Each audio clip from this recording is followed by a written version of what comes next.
নমস্কাৰ বন্ধু বান্ধৱীসকল, অতি আমাৰ গুৰুত্বপূৰ্ণ প্ৰথমটো খবৰ। পুনৰ প্ৰধানমন্ত্ৰীৰ দায়িত্বত লৈকে কৃষকৰ বাবে মোদীৰ প্ৰথমটো কাম।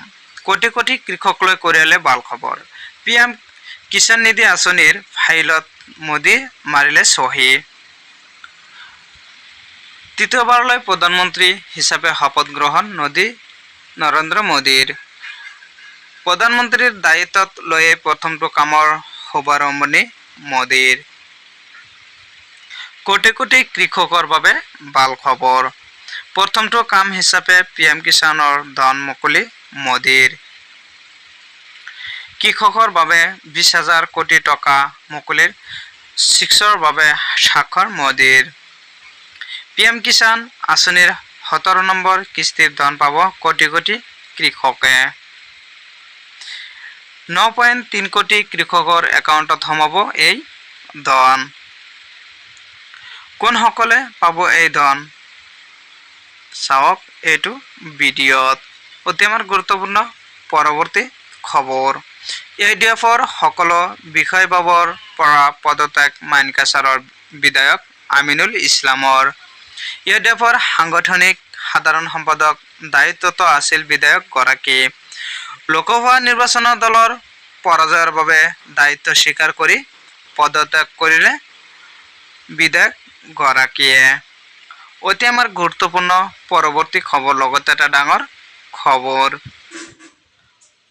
লাখ লাখ ইছলাম ধৰ্মাৱলম্বী লোকৰ বাবে ভাল খবৰ।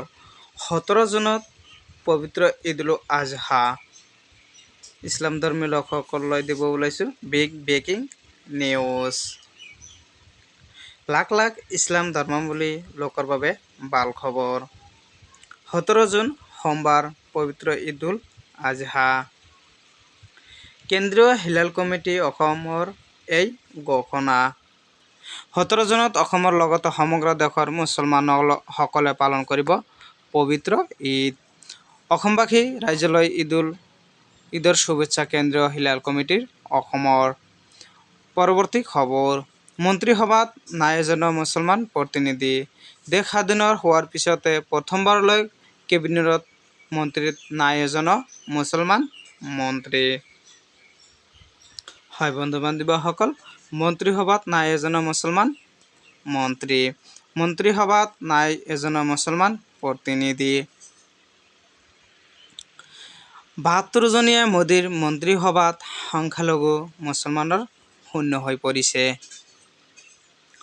মোদীৰ প্ৰথম কাৰ্যালয়ত মন্ত্ৰীসভাত আছিল 3 গৰাকী মুছলমান মন্ত্ৰী। দেশ স্বাধীন হোৱাৰ পিছত প্ৰথমবাৰলৈ কেন্দ্ৰীয় কেবিনেটত নাই এজনো মুছলমান মন্ত্ৰী।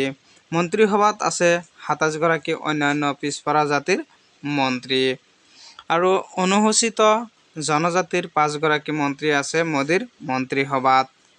মোদী মন্ত্ৰীসভাত আছে 27 গৰাকী মহিলা আৰু কিন্তু মোদী মন্ত্ৰীসভাত নাই এজনো মুছলমান প্ৰতিনিধি, মুছলমান মন্ত্ৰী। অতি আমাৰ গুৰুত্বপূৰ্ণ পৰৱৰ্তী খবৰ। আজি আপোনাৰ একাউণ্টত সোমাব চৰকাৰী ধন। পৰীক্ষা কৰক আপোনাৰ একাউণ্ট। আজি লাখ লাখ লোকে চৰকাৰী ধন লাভ কৰিব। আপুনিও লাভ কৰিলেনে? চাই লওক আপোনাৰ একাউণ্ট। পৰীক্ষা কৰক আপোনাৰ বেংক একাউণ্ট। আজি ৰাজ্যৰ লাখ লাখ লোকৰ বেংক একাউণ্টত সোমাইছে চৰকাৰী ধন। ৰাজ্যৰ প্ৰায় 44 লাখ লোকে লাভ কৰিলে ধন। কোনে কোনে লাভ কৰিছে এই ধন চাওঁ আহক। আজি অৰুণোদয় আঁচনিৰ হিতাধিকাৰীয়ে লাভ কৰিছে অৰুণোদয়ৰ টকা। শ্বহীদ কুশল কোঁৱৰ বৃদ্ধ পেঞ্চন, ৰাষ্ট্ৰীয় দিব্যাংগ বিধৱা আৰু বৃদ্ধ পেঞ্চন আঁচনিৰ ধন সোমাইছে সকলোৰে বেংক একাউণ্টত। উল্লেখযোগ্য যে প্ৰতি মাহৰ 10 তাৰিখে হিতাধিকাৰীয়ে বেংক একাউণ্টত ধন সোমোৱাটো নিশ্চিত কৰিছে চৰকাৰে। পৰৱৰ্তী খবৰ, লগতে এটা ডাঙৰ খবৰ। পৰৱৰ্তী খবৰটো চাই থকাৰ বাবে আপোনাক ধন্যবাদ জনাইলোঁ। Big breaking news. দুমাহৰ পিছত ভংগ হ'ব মোদী চৰকাৰ। দুমাহৰ পিছত দেশত আকৌ হ'ব নতুন চৰকাৰ। এই মন্তব্য আমাৰ নহয়, এই মন্তব্য অখিল গগৈৰ।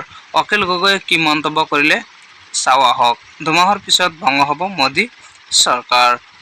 দুমাহৰ পিছত দেশত আকৌ হ'ব নতুন চৰকাৰ।